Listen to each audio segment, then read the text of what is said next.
When we get to Colossians 1, and we're going to begin in verse 15,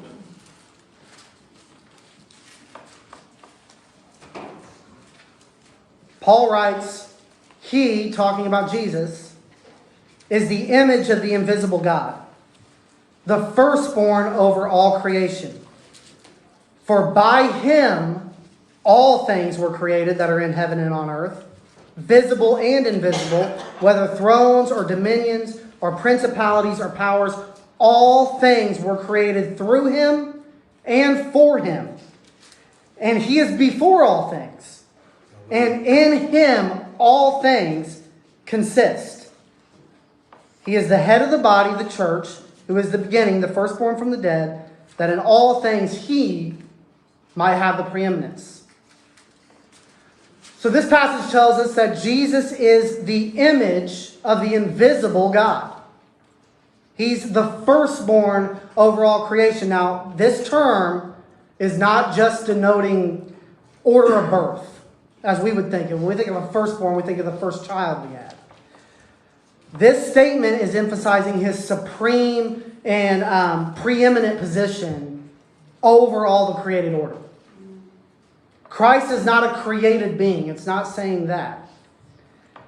He's supreme. He's preeminent over all creation. And verse 16 backs this up because it tells us that by Him all things were created in heaven and on earth. Not just the things that are visible, but even the things invisible. The created spiritual things were created by Christ. He's before all things, we're told. And we're also told that in Him all things consist. So He didn't just create everything, He holds it all together. Hallelujah. So with these three passages alone, we get this super high Christology. Jesus is Creator God, the supreme being over all creation. All things are held together by Him. All things were created by Him. But here we have the great mystery. We have a great mystery that we as Christians are called to contemplate and to reflect back on during the Christmas season. It's really the mystery of all mysteries, the wonders of all wonders, the greatest of all paradoxes. It's like we're being invited. We're being invited. We're saying, it's like God is telling us, come, behold the wondrous mystery. The Creator takes on the frailty of the creature. The powerful embraces weakness. The self-existent needs provision. The eternal enters into time. The King of Kings, the Lord of Lords, becomes a servant.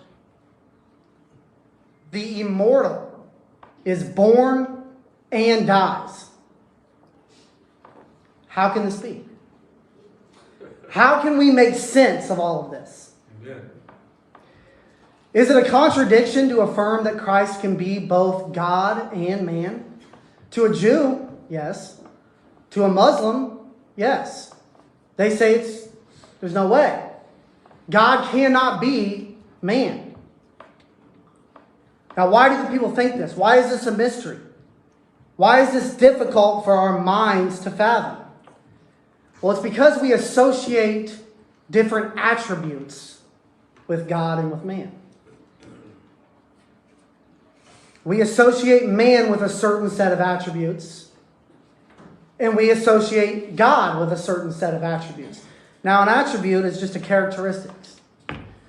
Now, these attributes, these characteristics of man and these characteristics of God, they contradict each other, it seems. They contrast. They're opposites.